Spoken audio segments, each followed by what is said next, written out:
now presenting a gold sarcophagus is removed from Egypt 2011 and returned back 2020. So the event that provoked the conflict of the apparent theft of the gold sarcophagus that was in the Met in New York dates 10 years ago in 2011 when it was stolen since then from Egypt.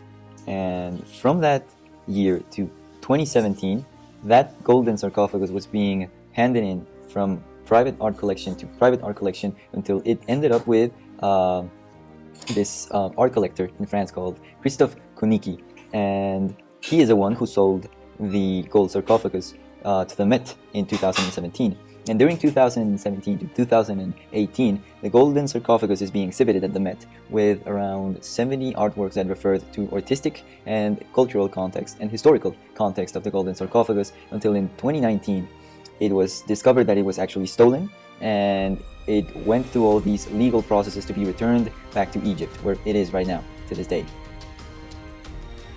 Loading an alienation. First, I want you to place yourself within an valuable object for you. For example, in my case, this is a very valuable bracelet which my father gave me for its death. So for me, it's like my cultural heritage, okay? Now, think on this. Firstly, looting an alienation of artistic and cultural heritage. It places the cultural identity in a zone of vulnerability because it puts at risk its cultural heritage. It corrupts its relationship in historical and cultural legacy in the hands of other people who don't give the same value or appreciation to the heritage for the legacy and meaning of this object. Also, another fundamental aspect is international relationship present under the eyes of all the countries. Here, either personal state or international authorities from all over the world are involved, and yeah, probably it can help restitution of cultural heritage and recognition of the Egyptian culture in the case. However, the fact is that no, it can be violated, damaged, or endangered both. In this case, the Nid Minjak gold sarcophagus and the prejudice are held from the Egyptian historical community. So reflecting on the real example, as it was possible to appreciate the fact that the Met Museum returned the sarcophagus to Egypt demonstrates not only that a feeling of correspondence towards to the dignification and recognition of the Egyptian culture, which seeks to resume international and connotizing economy, cultural, social, and above all, inhuman dignity of all human cultural identity, and in this case, for Egyptian culture. So according with my questions, in first place, we need to understand that the cultural heritage that are not in the original country probably were stolen or looted from their countries of origin in colonial rule or looted during war. But the decision about where to place ancient artifacts should not be reduced to chasing impossible historical authenticity, but where it is best for the object to be. So artifacts are taken from the Middle East during colonialism and should be returned to their original countries because most of these global artifacts that are now exposed in Europe or USA museums were either looted or bought from value far below the actual market. The history of these artifacts should includes the loitering and trafficking, but yet recognizing this will highlight unethical acquisition practices. It is time for the galleries and museums to do their job and retrace the history of artifacts, possessions, and return them to the original country as part of the reparation process to those countries that were victim from North American attack. In the globalized world we live in, it's proper to say that culture has the power to transform society. There are different manifestations such as precious historic monuments and museums or even traditional rites or contemporary art enrich our way of living in many different forms. The role of heritage protection agencies is to protect, preserve, and promote these heritages that builds our identity and expands our creativity that leads to the edification of open-minded, inclusive, and pluralist societies. It is the duty of this institution to make sure that the process of protection and preservation is durable with strong cultural components, getting sustainable, inclusive, and equitable results by giving priority to human beings. In the 19th and 20th centuries, most countries issued norms for the protection of cultural heritage and created agencies dedicated to its conservation. In our country, this task was initiated in 1940 with the sanction of the Law of Historical and Artistic Heritage 12.665, which created the National Commission of Museums, Monuments, and Historical Places, in charge of proposing the declarations of national monuments and historical places. Some examples of heritage protection agencies are the U.S. Committee of the Blue Shield, the UNESCO World Heritage Center, the ASOR Cultural Heritage Initiatives, the Archaeological Institute of America, and the Comisión Nacional de Museos, Monumentos y Lugares Históricos.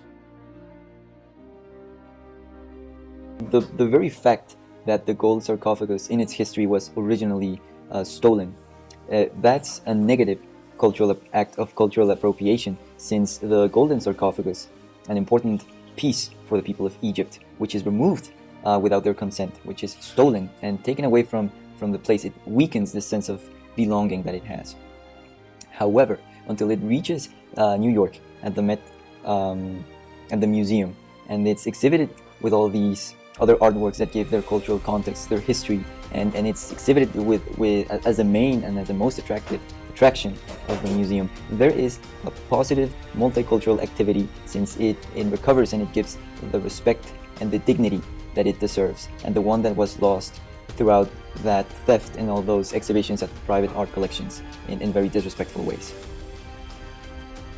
To find new solutions, it is necessary to take into account that the looting of these pieces exists. Since there is a purchase, there is a demand, and it is important to apply the laws for both the people who steal and sell it and also the people who buy it.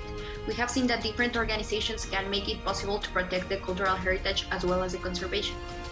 Taking into account that the sarcophagus was returned, we can also make use of emergency technologies such as artificial intelligence that can help us to the conservation of this piece, where it is kept physically in a secured place, but it can also be promoted digitally and continue to promote its history and culture and importance of these pieces worldwide with the help of different organizations by describing what are the traits that make this sarcophagus an aesthetic and important piece.